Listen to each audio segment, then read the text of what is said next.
अस्सलामु अलैकुम आज बनाओ अस गरी मजेदार जाम तो अत मज करो अस गोल्डन ऊँट इस्तेमाल। यह गोल्डन ऊँट प्रत कुन गरस मज मज मौजूद तो यम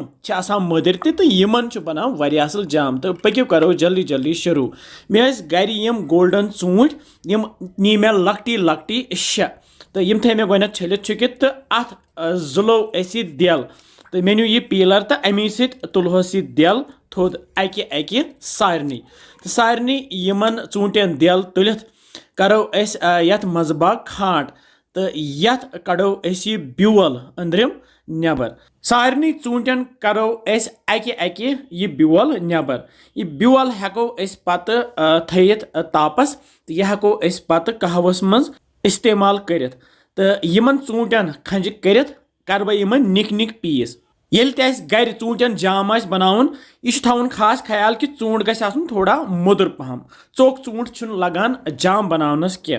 गोल्डन ऊँट मोदुर ह्यू तो तवे बन जाम ते असल मे थो इंडक्शनस पे तव तो अत मे आब 1 लीटर निमुत यम सारे ऊँट खज त्रा मे अथ तय मज पे थोमस ढखन तो दिमो अस फकर अत सही पे फकर दिन 2-5 मिनट दिमो अस यमन ऊँटन फकर युथ यम थोड़ा सा सेनन यमन गस पूर पठ ब्रिस गसिन पत हेको अस यमन चोन सी दब दब ति दित मगर सहल तरीक छु कि अस बरहोक यम मिक्सी जारस मज तो मिक्सर ग्राइंडर इस्तेमाल करित बनाओ अस यत प्यूरे पे थबा ढखन तो लगो अस यत प्यूरे बनावन तो प्यूरे वन तैयार बह तुल ढखन थोद तो तल थो मे इंडक्शनस पे बे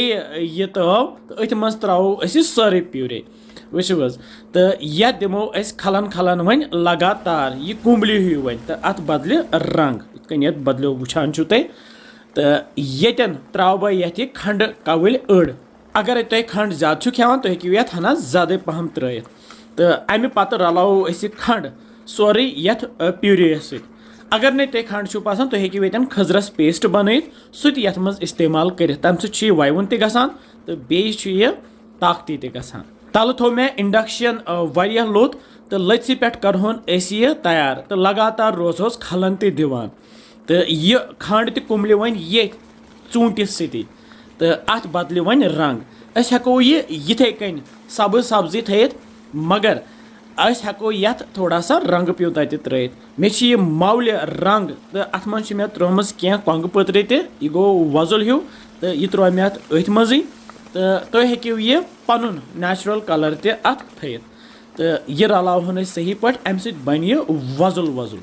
तो लगातार रोजो अस यत खलन दिवान यत 5-6 मिनट लगान टोटल तैयार गसनस यत ऊँट जामस अगर अस इथे कन बरहोन बोतल मज तो यह पत ज्यादा जमान तो अमे बापत त्रो यन यह लोब अख चिड़ित यह लेम्ब रस त्रो यत ऊर अम सत थोड़ा सा चक्यो ह्यू तवान बे पत बोतल मन बरान तो यह पाने पत वथान तो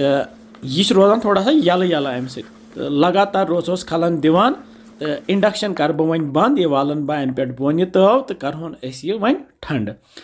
तो युथ यह ठंड ह्यू गस तो तुथी अन मे यपर यह शीशु जार लकट बोतल तो अथ मज बरहोन अस यत बोतल मज अगर अस ज्यादा जाम आस बनाउन अस हेको ज्यादा त यह तैयार कर ज्यादा ऊँट नित यथ मन प्रिजर्वेटिव तो कहें अस हेको पत यह एयर टाइट फ्रिजस मज थयित तो पत रतस या 2 रतन इस्तेमाल कर प्यूता प्यूता चट सत खेमोन या चमचा चमचा खेमोन इथे कन वारिया मज अत लगान तो इस बाजार त जाम अनान सह द्रोग ते तथ मज प्रिजर्वेटिव तो यह बनो अस गरी बे कजन तामत मिनटन गर ऊँट मौजूद अगर तुह तु बनावन इथे कन बनयु तुह तो अड़हन हुरे ये मज तो यह बर बह कवल मज तो यह करन बह ठंड तो खेमोन अस यह चोचि सत सुबह चाय चवान गिरद तो गिरदस मथोन अस यह 1 चमचा या 2 चमचे तो दिमो अस शुरन बड़न सारी खेमो तो वारिया मज लग तो वमे तुह आसो यह अजुक ऊँट जाम पसंद आमुत तुह त बनजो बेजो वनान अस कमेंट सेक्शनस मज किस बसान तुह यम सानि रेसिपीज इंशाल्लाह समखो अस बे जल्दी तुह थो पनुन ख्याल बिहु रब्बस हवाल अस्सलामु अलैकुम।